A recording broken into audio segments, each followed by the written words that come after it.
지난 26일 발화한 실버라도 파이어가 현재까지 13,343에이커 산림을 태웠지만 진화 작업이 진척을 보이면서 진화율은 25%를 기록했습니다. 얼바인 북쪽 요바린다 인근의 블루리지 파이어도 바람이 잦아들면서 진화율이 16%로 올라갔습니다. LA 다저스가 32년 만에 월드시리즈에서 우승하자 흥분한 일부 시민들이 약탈과 공공기물 파손, 방화 행위 등을 저질러 18명이 경찰에 체포됐습니다. 11월 3일 선거를 엿새 앞두고 남가주 한인사회 지도자들이 LA시 4지구 데이빗 류 시의원의 재선을 위해 한인 유권자들의 지지를 호소했습니다. 랄프스가 미국 최초로 고속 코로나 항체 반응 검사 키트를 판매한다고 밝혔습니다.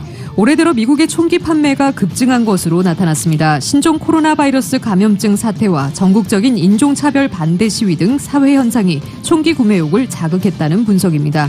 미국에서 신종 코로나 바이러스 감염증의 가을철 재확산이 본격화하면서 일주일 만에 신규 감염자가 50만 명이 나와 당국의 빨간불이 켜졌습니다. 대통령 선거가 엿새 앞으로 다가온 가운데 최대 승부처로 꼽히는 플로리다주에서 트럼프 대통령이 처음으로 바이든 민주당 대선 후보를 앞섰다는 분석이 나왔습니다. 전국적으로는 여전히 바이든 후보가 앞서고 있지만 일부 경합주에서는 두 후보의 격차가 줄어들며 접전을 벌이는 것으로 관측되고 있습니다. 2등급 허리케인 제타가 본토에 상륙할 것으로 예보되면서 루이지애나주 일대에 비상사태가 선포됐습니다. 뉴욕 증시에서 주요 지수는 신종 코로나 바이러스 감염증의 급속한 확산과 각국의 봉쇄 조치 강화에 대한 공포로 급락 마감했습니다. LA 지역 내일 맑은 날씨 보입니다. LA 지역의 내일 낮 최고 기온 81도, 밤 최저 기온 56도입니다. 이상은 이 시간 주요 뉴스입니다. 이 시간 주요 뉴스는 공항에서부터 목적지까지 모바일 체크인과 첨단 공기순환 시스템을 통해 안전한 기내 환경과 여행을 제공하는 아시아나항공 제공입니다. 애청자 여러분 안녕하십니까? 조희정입니다. 안녕하십니까? 이균우입니다. 캘리포니아주 오렌지 카운티 얼바인에서 대형 산불이 발생한 가운데 강풍이 약해지면서 현지 소방당국이 산불 진화 작업에 속도를 내고 있습니다. 악마의 바람으로 불리는 산타아나 강풍이 잠잠해지면서 소방당국이 불길을 잡기 시작했다고 로이터가 보도했습니다. 이 한인들이 많이 거주하는 얼바인 인근에서 지난 26일 발화한 실버라도 파이어는 현재까지 13,343의 산림을 태웠지만 불끄기 작업이 진척을 보이면서 진화율은 25%를 기록했습니다. 얼바인 북쪽 요바린다 인근의 블루리지 파이어도 바람이 잦아들면서 진화율이 16%로 올라갔습니다.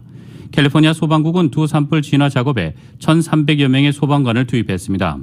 소방국은 성명을 내고 기상 여건이 좋아지면서 산불 봉쇄선을 구축할 기회를 확보했다고 밝혔습니다.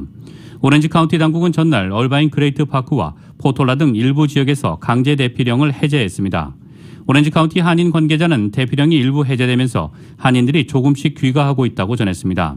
관계자는 산불 연기로 여전히 대기질은 좋지 않은 상황이지만 한인들의 재산, 인명피해가 신고된 사례는 없어서 다행이라고 말했습니다. 11월 4일 선거를 엿새 앞두고 남가주 한인사회 지도자들이 LA시 4지구 데이빗 류 시의원의 재선을 위해 한인 유권자들의 지지를 한 목소리로 호소했습니다. 정현호 기자가 보도합니다. 5년 전에 이뤄냈던 기적적인 승리를 다시 한번 이뤄내기 위해 LA 한인사회 지도자들이 한마음으로 한인사회 결집된 표심을 촉구했습니다. 28일 열린 데이빗 류 시의원의 재선을 위한 온라인 기자회견에는 홍명기 M&L 홍 재단 이사장과 로라 전 LA 한인회장, 강일한 LA 한인상공회 소장, 송정호 KYCC 관장, 강석희 전 얼바인 시장 등이 참여해 한인사회 미래를 위해 데이빗 류 4지구 LA 시의원이 반드시 재선돼야 한다며 한인 유권자들에게 지지표를 호소했습니다. 다윗과 골리앗의 싸움으로 비유됐던 5년 전 4지구 LA 시의원 선거가 류 시의원의 기적적인 승리를 이뤄낸 것은 바로 한인표 때문이었다는 점을 환기시키고 이번에도 한인들의 힘으로 류 시의원을 재선시키자고 다짐했습니다. 홍명기 M&L 홍 재단 이사장입니다. 그분이 이번에 꼭 재선이 돼야지 우리 동포 사회에 힘을 키울 수가 있습니다. 그렇기 때문에 유권자들은 물론 이번에 꼭 나가셔서 투표를 하셔야 됩니다.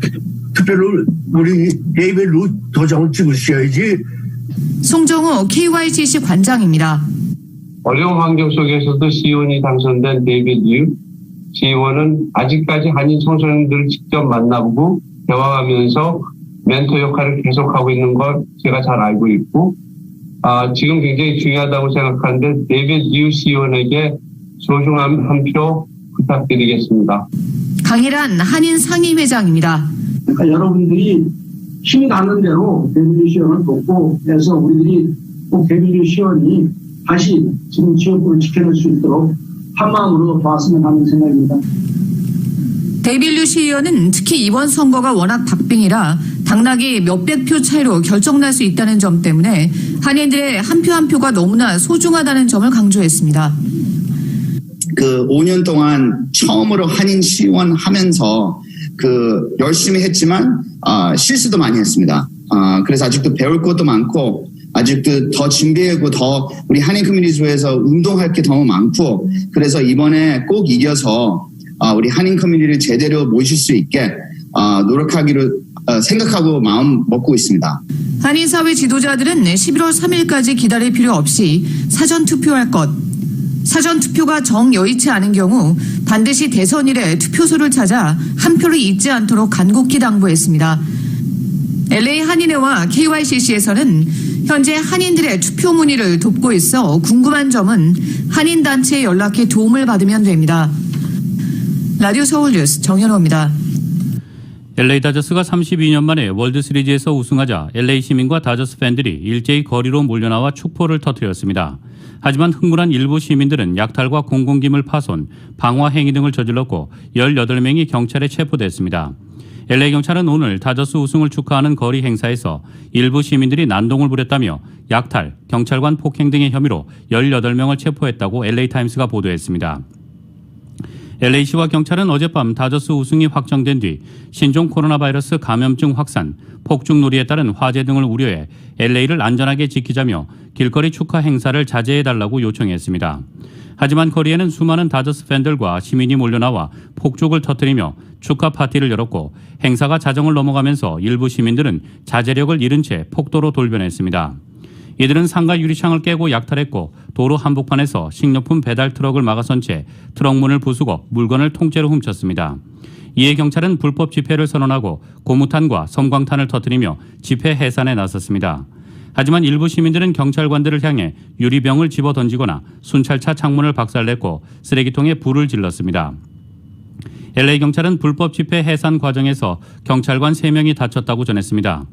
LA 연고 프로 경기팀의 우승을 축하하는 거리 행사가 잇따라 열리면서 코로나 확산의 계기가 될 수 있다는 우려도 제기되고 있습니다. LA 레이커스는 지난 12일 NBA 시즌 우승을 차지했고 이때도 많은 팬이 거리에서 축하 행사를 열었습니다.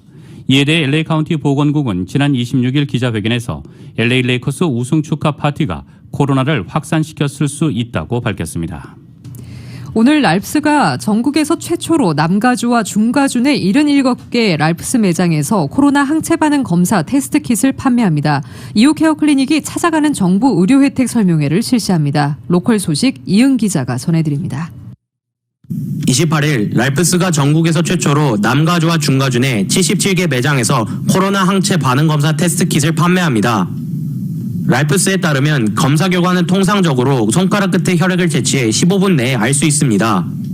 항체 검사는 과거 코로나19에 감염된 적이 있는지 여부를 확인하는 데 도움을 줍니다. 항체 검사는 FDA의 승인을 받고 위트마이어 메디컬에서 공급하며 시중에서 $25에 판매됩니다. 랄프스 측은 현재 미국 내 코로나 감염자가 계속 증가하는 상황에서 랄프스의 고속 코로나 항체 검사는 주민들의 과거 코로나 감염에 대한 중요한 정보를 제공할 것이라고 밝혔습니다. 또한 의료진들이 장기간 이어진 코로나19 사태의 영향과 코로나 사태에 대응할 수 있는 보건 전략을 세우는 데 도움을 줄 것으로 기대됩니다. 감염 이후 코로나 항체가 얼마간 지속되며 항체가 면역을 제공하는지에 대한 연구는 아직 진행 중입니다. 검사 결과에 관계없이 모든 검사자들은 계속해서 FDA에서 발표한 마스크 착용과 사회적 거리 두기를 포함한 가이드라인을 준수해야 합니다. 랄프스에서 판매되는 코로나 항체 검사는 현재 감염 여부를 진단하는 것이 아니고 코로나 바이러스에 반응하는 항체를 보유하고 있는지를 검사하는 것입니다. 이웃케어 클리닉이 팬데믹 기간 동안 한인업소를 찾아가 메디켈, 마이헬스 LA, 허버드 캘리포니아 등 정부가 보조하는 건강보험과 의료 혜택에 대한 상담과 가입을 돕는 찾아가는 정부 의료 혜택 설명회를 실시하고 업체들의 설명회 요청 신청을 받습니다. 이웃케어 클리닉의 에린박 소장은 팬데믹 기간 동안 직원들의 건강에 각별히 더 신경 써야 하는 한인 비즈니스를 위해 이번 설명회를 기획했다고 밝혔습니다. 찾아가는 정부 의료 혜택 설명회는 타운 내 북창동 순두부에서 이미 2차례 진행돼 호응을 얻었습니다. 요식업이나 의류업체 등에서 건강보험이 없는 파트타임 직원이 10명 이상인 경우에 이유케어에 신청하면 이유케어 소속 커버드 캘리포니아 공인 상담가가 업체를 직접 방문해 의료보험 신청 자격 여부를 알려줍니다. 자격이 되는 경우 추후 관련 서류를 준비해 이유케어 클리닉에서 신청 가능합니다. 본인 사업장에서 설명회를 개최하고 싶은 한인 업주들은 213-235-1215 혹은 213-235-1210으로 문의하면 됩니다. 라디오 서울 뉴스 이은입니다. LA 한인타운 유가와 호바트 코너에 한인 부동산 개발업체가 추진하고 있는 21층 규모의 대형 호텔 프로젝트에 LA시 검찰과 시의회가 제동을 걸고 나섰습니다. 어제 LA시 의회는 이 개발 프로젝트에 시정부가 보조금을 지원하기로 했던 계획과 관련해 검토 절차를 중단하는 결의안을 통과시켰습니다. 이에 따라 이 호텔 개발 프로젝트는 약 1,500만 달러로 예상했던 시정부 개발 보조금을 받기 어렵게 돼 호텔 프로젝트의 수정 또는 축소가 불가피하게 됐습니다. 이 프로젝트는 약 2억 3천만 달러를 투입해 192개 객실을 갖춘 4성급의 21층 건물을 2023년까지 건축하려는 것입니다. 시의회가 이 호텔 프로젝트에 대한 보조금 지급 검토 절차를 중단하기로 한 것은 이 프로젝트를 추진 중인 한인 업체의 대표인 니오 이 씨의 과거 LA 세금 미납 전력 때문이라고 LA타임스가 보도했습니다. 이에 대해 리오 이 대표 측의 빅터 샨 변호사는 LA타임스에 이 씨는 2008년 경제 위기로 파산하거나 재정적 어려움을 겪었던 많은 사업가들 중 한 사람이라며 자신의 능력 안에 미납 세금을 납부하기 위해 최선을 다했다며 이 씨는 고의적으로 세금을 내지 않으려 한 사람으로 손가락질하는 것은 부당하다고 반박했습니다. 연방국세청 IRS가 2021년도 개인 소득세율 구간과 표준 공제 기준을 확정해 발표했습니다. 매년 물가 인상분이 반영되는 까닭에 소득 기준들이 올해보다 소폭 상향됐습니다. IRS가 발표한 내용에 따르면 2021년 소득세율 구간은 올해와 변동 없이 모두 7개 구간으로 10%, 12, 22, 24, 32, 35, 37%로 나뉩니다. 내년에 적용되는 표준 공제액도 물가 인상분을 반영하면서 올해보다 소폭 인상됩니다. 단독 세금 보고자의 내년 표준 공제액은 올해보다 150달러 오른 12,550달러, 부부 공동 보고자의 표준 공제액은 25,100달러로 올해에 비해 300달러 인상됐습니다. 내년에도 인적 공제 제도는 적용되지 않습니다. 한편 이번에 발표된 2021년도 개인 소득세율 및 표준 공제액 기준은 오는 2022년 세금 보고 시 반영해 보고해야 합니다. 내년 1월 부동산 시장에 일대 혼란이 발생할 수 있다는 우려가 확산하고 있습니다. 월스트리트저널은 신종 코로나 바이러스 감염증으로 인한 경제적 타격 때문에 밀린 집세가 부동산 시장의 시한폭탄이 됐다고 보도했습니다. 최근 필라델피아 연방준비은행이 발표한 실업자 관련 통계에 따르면 올해 말까지 세입자들이 내지 못한 집세는 72억 달러에 달할 것으로 전망됩니다. 국제신용평가사 무디스는 정부가 추가적인 지원책을 내놓지 않을 경우 연말까지 밀린 집세가 700억 달러까지 불어날 수 있다고 내다봤습니다. 1280만 명의 미국인이 평균 5,400달러의 집세를 내지 못하게 된다는 얘기입니다. 현재 연방정부와 각 주정부는 코로나19 대책의 일환으로 집세를 내지 못하더라도 집주인이 퇴거 조치를 하지 못하도록 한 상태입니다. 그러나 이 같은 임시 조치는 대부분의 지역에서 내년 1월 종료됩니다. 내년 1월 이후 미 전역에서 세입자들이 대거 퇴거 조치를 당하는 사태가 발생할 수 있다는 얘기입니다. 일각에선 3천만에서 4천만 명의 미국 세입자가 퇴거 조치를 당할 수 있다는 예측도 제기되고 있습니다. 서브프라임 사태 당시 주택을 압류당한 미국인이 380만 명이었다는 점을 감안하면 훨씬 큰 충격이 예상됩니다. 미주 한인사회 쇼핑 트렌드에 새로운 변화가 시작됩니다. 미주 한인들을 위한 아마존 스타일의 홈쇼핑이 탄생했습니다. 최신 트렌드에 맞는 발빠른 상품 업데이트로 언제든 최신 상품의 쇼핑이 가능하고 까다롭고 엄격한 제품 선정을 통해 최상의 품질을 보장합니다. 인터넷이 어렵다고요? 친절하고 전문적인 고객 서비스에서 상담부터 결제까지 도와드립니다. 로그인 필요 없이 복잡한 주문 프로세스를 모두 없앴습니다. 이제 한국 제품 미국 내 쇼핑은 한국 홈쇼핑이 최고입니다.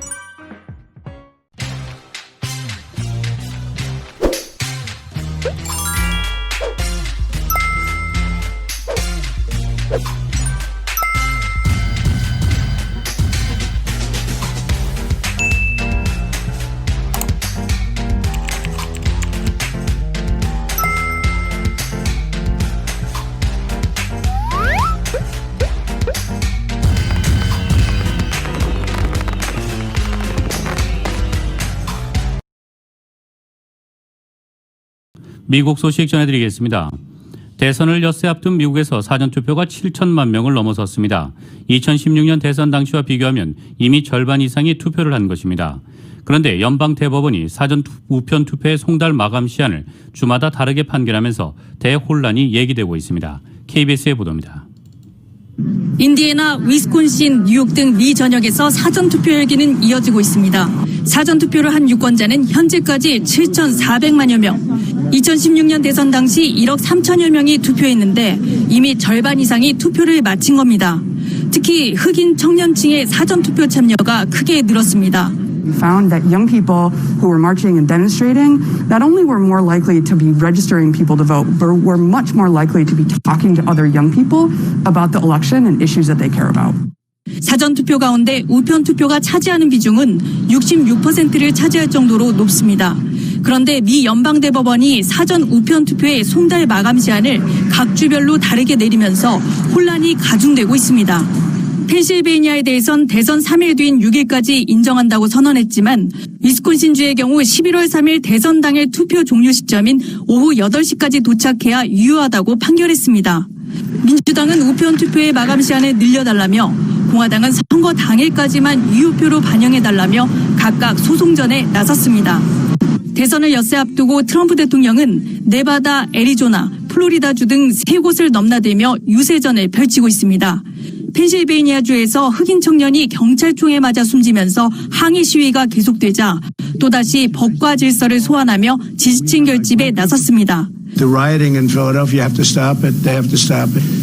But they should bring in their National Guard if the police need help. 반면 바이든 민주당 후보는 흑인 표심에 호소했습니다. There is no excuse whatsoever for the looting and the violence. None whatsoever. I think to be able to protest is totally legitimate. It's totally reasonable. 핵심 경합주 지지율이 초접전 양상인데다 우편투표 변수도 있어 승부 예측이 그야말로 쉽지 않습니다. 바이든, 트럼프 두 후보 모두 남은 기간 경합주 공략에 총력을 기울인다는 방침입니다. 워싱턴에서 KBS 뉴스 서지영입니다. 미국 대통령 선거가 6일 앞으로 다가온 가운데 최대 승부처로 꼽히는 플로리다주에서 트럼프 대통령이 처음으로 바이든 민주당 대선 후보를 앞섰다는 분석이 나왔습니다.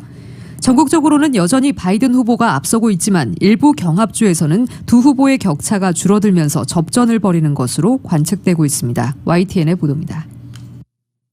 정치 전문 매체 리얼 클리어 폴리틱스가 지난 20일과 25일 사이에 플로리다주에서 실시된 5개 여론조사 결과의 평균 값을 냈더니 종전과는 다른 흐름이 나타났습니다. 트럼프 대통령의 지지율이 48.2%로 바이든 후보 47.8%보다 0.4%포인트 근소하게 앞선 것입니다. 플로리다주에서 주요 여론조사 평균값에서 트럼프 대통령의 지지율이 바이든 후보보다 높게 나온 것은 이번이 처음입니다. 트럼프 대통령은 보수 성향 여론조사 기관으로 분류되는 라스무센 등 2곳의 조사에서 앞섰습니다. 라스무센은 미국 내 주요 언론 기관과는 달리 4년 전 대선 결과를 정확하게 맞힌 기관으로 유명합니다. 미국의 주요 경합주 가운데 선거인단이 29명으로 가장 많은 플로리다주는 최대 승부처로 꼽히고 있습니다.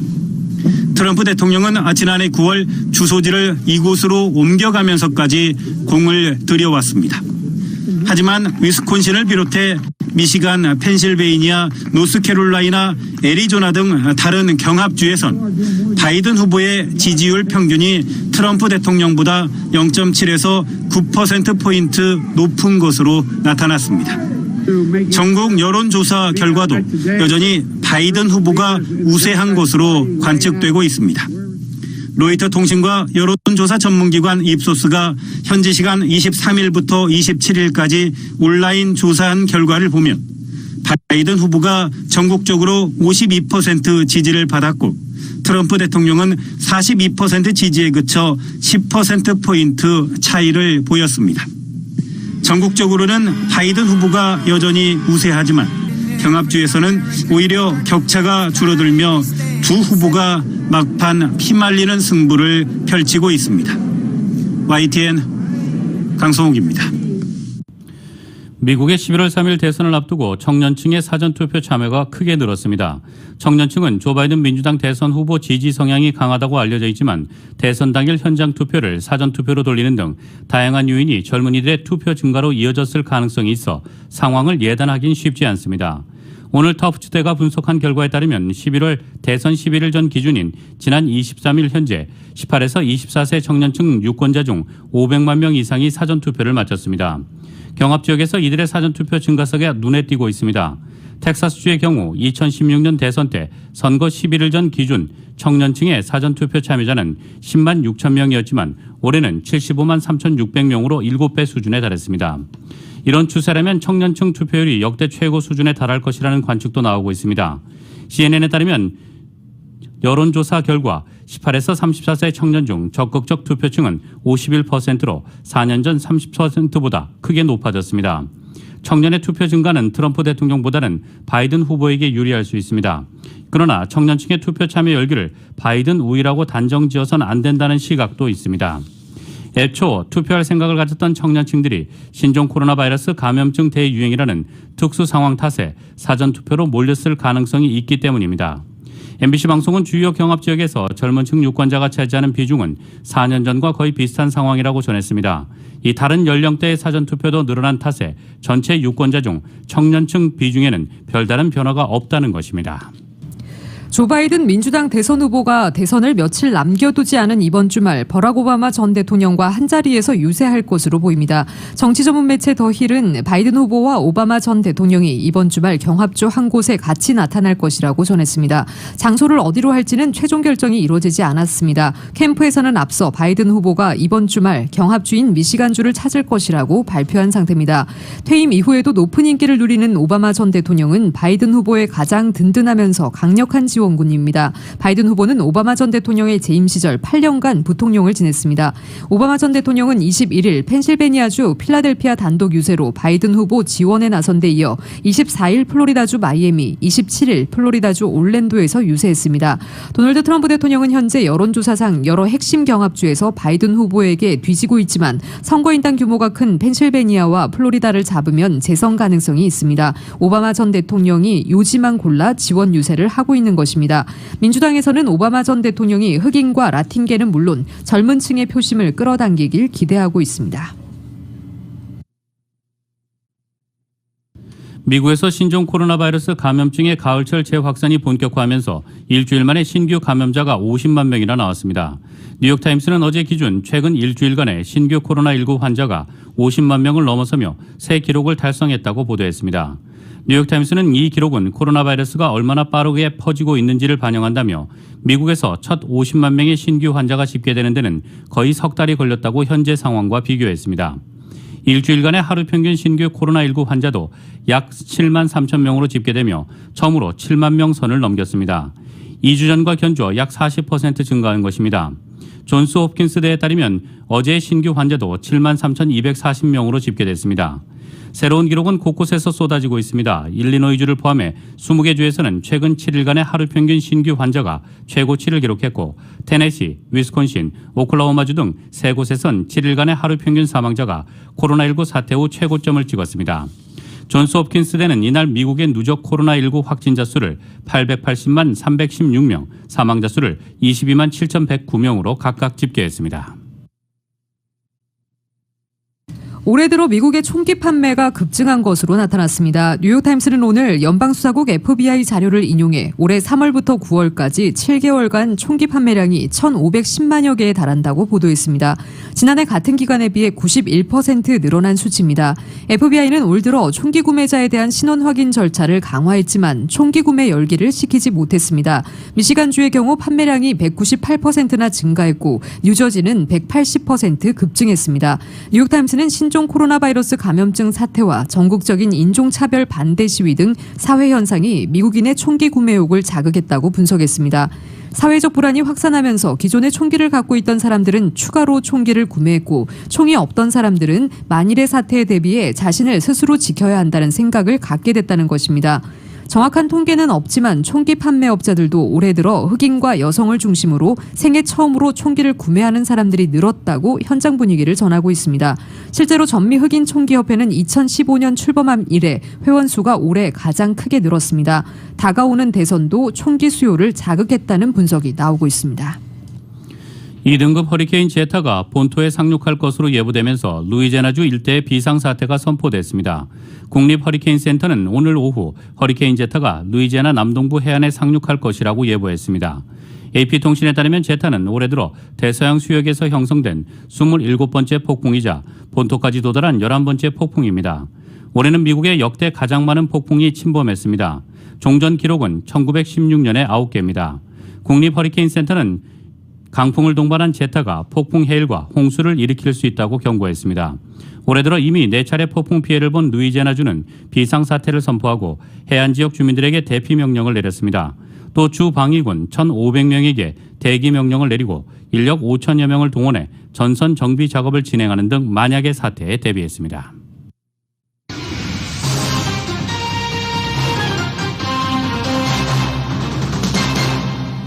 이어서 한국 소식입니다. 세계무역기구 WTO 사무총장 도전에 나선 유명희 통상교섭본부장이 회원국 선호도 조사에서 열세를 보인 것으로 나타났습니다.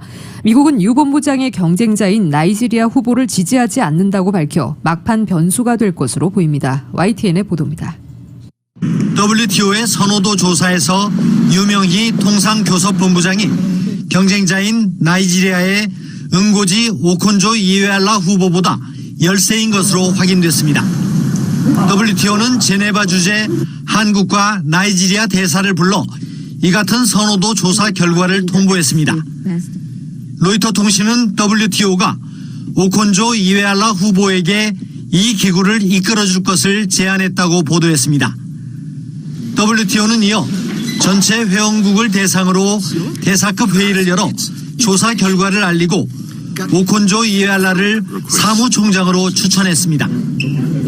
유명희 본부장을 지지해온 미국은 이 자리에서 나이지리아 후보를 사무총장으로 지지하지 않는다고 밝혔습니다. 차기 사무총장을 최종 선출하려면 WTO 160여 개 회원국이 합의를 도출해야 합니다. WTO는 이 과정을 거쳐 합의한 후보를 다음 달 9일 열리는 특별 일반 이사회에서 수장으로 선출할 예정입니다. 정부는 조사 결과를 토대로 관계 부처들이 대응책을 논의했으며 지지국들과도 협의해 나갈 계획입니다. 유명희 본부장은 후보직 사퇴나 막판 회원국 협의에서 역전 시도를 선택할 수 있습니다. 나이지리아 후보를 낙점한 유럽연합과 물밑에서 지지해온 일본, 중국의 움직임도 주목됩니다. 로겔 WTO 대변인은 합의 과정에서 정신없이 많은 활동이 있을 것 같다고 내다봤습니다. 로이터는 수장 공석 사태를 겪고 있는 WTO가 위축될 수 있다고 보도했습니다. YTN 김태현입니다. 검사에게 거액의 술을 접대했다고 주장한 김봉현 전 스타모빌리티 회장을 어제 검찰이 추가 조사했습니다. 8시간 가까이 진행된 조사에서 김 전 회장은 접대 날짜와 대상을 지목한 것으로 알려졌습니다. YTN입니다. 검사 술 접대 의혹을 수사하는 서울 남부지검 전담팀이 지난 25일에 이어 김봉현 전 회장을 추가로 조사했습니다. 8시간 가까이 진행된 조사에서 김 전 회장은 검찰이 제시한 휴대전화 포렌식 자료 등을 토대로 유력한 접대 날짜를 특정한 것으로 알려졌습니다.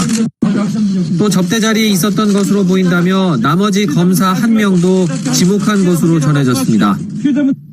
앞서 김 전 회장은 지난해 7월 검사 3명에게 1,000만 원어치의 술 접대를 했다고 옥중 입장문을 통해 주장했습니다. 이후에 이어진 법무부 감찰 조사에서는 접대했다는 검사 2명을 지목하기도 했지만 정확한 접대 날짜는 특정하지 않았습니다. 하지만 이번 조사로 접대 날짜와 대상이 더 좁혀지면서 검찰 수사는 속도를 낼 것으로 보입니다. 이제 검찰은 관련자들이 해당 날짜에 어디서 무엇을 했는지 살펴볼 것으로 보이는데 이미 검사 2명에 대한 압수수색은 마친 것으로 확인됐습니다. 또 접대 장소로 알려진 서울 청담동의 술집도 지난 4월에 이어 다시 압수수색한 것으로 알려졌습니다. 김 전 회장이 검사 접대 연결고리로 지목한 검사 출신 A 변호사에 대한 수사도 진행 중입니다. 검찰은 앞서 A 변호사를 압수수색해 휴대전화와 노트북 등을 확보했는데 A 변호사는 휴대전화의 비밀번호를 풀어 검찰에 제출한 것으로 알려졌습니다. 현재 A 변호사나 해당 검사들은 접대가 없었다며 의혹을 부인한 것으로 알려진 가운데 향후 검찰 수사 결과에 관심이 쏠리고 있습니다. YTN 김경수입니다. 추미애 법무부 장관이 사실상 윤석열 검찰총장을 겨냥해 감찰을 지시한 것을 두고 검사들 사이 반발 기류가 감지되고 있습니다. 평검사까지 나서 추 장관을 공개 비판한 가운데 윤석열 총장은 멈췄던 지방 순회를 다시 시작하고 일선 검사들을 만나기로 했습니다. YTN의 보도입니다. 추미애 법무부 장관이 추가로 감찰을 지시한 건 지난해 무혐의 처분이 나온 한국전파진흥원의 옵티머스 수사 의뢰 사건입니다. 지난 16일 라임 사건과 관련해 현직 검사들의 금품 수수 의혹을 감찰하라고 한 데 이어 보름도 안 돼 벌써 세 번째 감찰 지시가 나온 겁니다. 특히 이번 사건은 무혐의 처분 당시 서울중앙지검장이 윤석열 검찰총장이었다는 점에서 더 주목됩니다. 감찰 사안 가운데 하나가 당시 지검장에게 보고됐는지 여부인데 이미 국정감사에서 추 장관은 공개적으로 의견을 밝히기도 했습니다.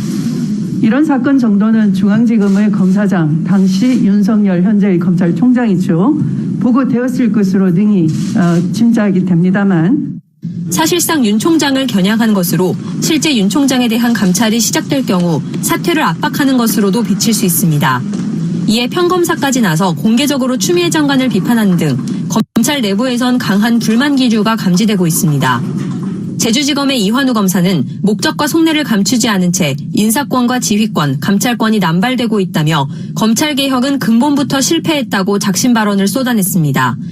이 검사는 지난 2016년엔 박근혜 당시 대통령에게 체포영장을 청구해야 한다고 공개적으로 요구하고 나서기도 했던 인물입니다. 이런 가운데 국정감사장에서와 달리 침묵을 지키고 있는 윤 총장은 오늘 대전고검, 지검을 시작으로 전국 격려 방문을 다시 시작합니다. 이번이 세 번째 지방검찰청 방문으로 수사권 조정 등 검찰개혁을 주제로 간담회가 진행될 예정입니다. 수사지휘권 발동에 이은 감찰 지시로 갈등이 고조되고 있는 만큼 윤석열 총장이 일선 검사들을 만나 어떤 메시지를 내놓을지 관심이 집중되고 있습니다. YTN 강희경입니다. 미주 한인사회 쇼핑 트렌드에 새로운 변화가 시작됩니다.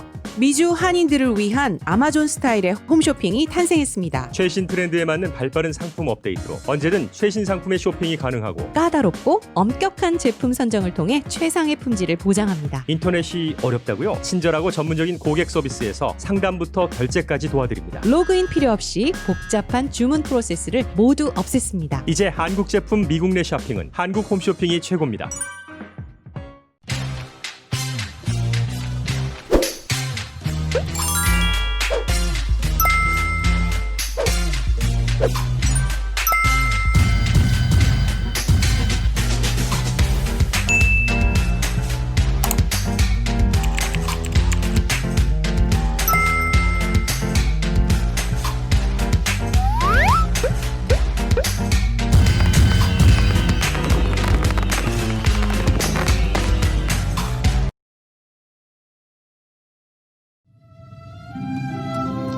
(10월 28일) 수요일 오늘 밤과 내일 날씨입니다. 남가주의 맑은 날씨가 이어지고 있는 가운데 목요일인 내일 낮 기온 오늘보다 4, 5도가량 높아져 예년 기온을 조금 웃돌겠습니다. 이 때문에 낮과 밤의 일교차가 커지면서 밤 공기는 쌀쌀하겠습니다. 한편 주말인 일요일과 월요일에는 대부분 지역의 낮 최고 기온이 80도 후반대까지 오르겠습니다. LA 한인타운의 내일 낮 최고 기온 81도, 밤 최저 기온 56도입니다. 오렌지 카운티 지역 84도, 55도, 벨리와 인랜드 엠파이어 지역 83도, 53도, 해안 지역의 내일 낮 최고 73도, 밤 최저 56도입니다. LA 지역 오늘 밤 최저 기온 55도입니다. 한국은 오늘 전국이 대체로 맑은 날씨 보이지만 또다시 가을 추위를 보이는 하루입니다. 일부 지역에는 올 들어 벌써 두 번째 한파주의보가 내려졌습니다. 서울의 오늘 낮 최고 기온 화씨 61도, 밤 최저 기온 화씨 37도입니다. 지금까지 진행의 이균호, 조희정이었습니다. 행복한 저녁 보내시기 바랍니다. 고맙습니다.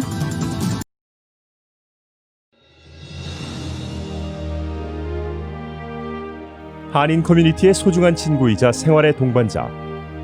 라디오 서울이 개국 28주년을 맞았습니다. 1903년 한인들이 하와이에 첫 발을 내디딘 이래로 미주 한인 커뮤니티는 지금껏 쉼없이 성장해 왔습니다. 부딪히고 좌절하고 힘겨울 때 우리에게 가장 큰 힘이 되어준 것은 서로를 향한 격려와 응원이었습니다.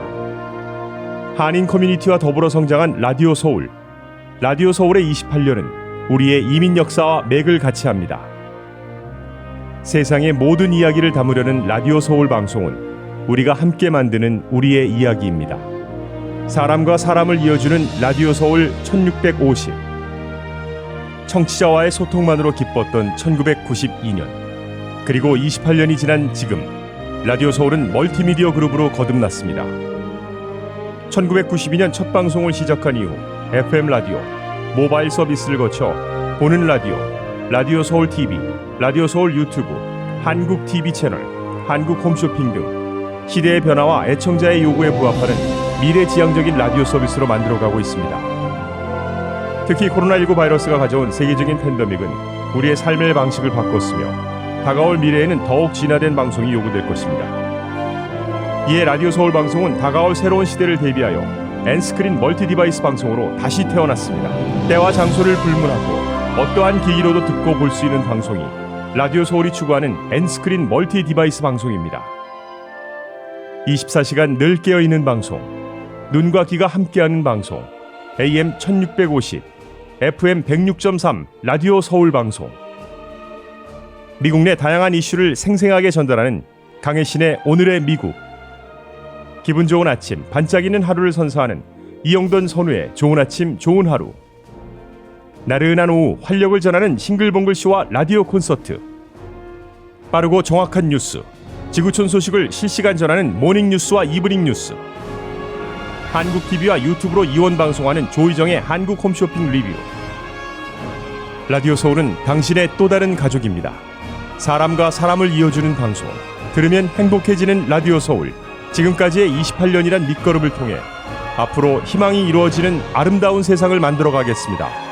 라디오 방송의 한계를 넘어 N스크린 방송으로 더 멀리, 더 높이 세상 보는 눈을 키우는 최고의 방송, 라디오 서울.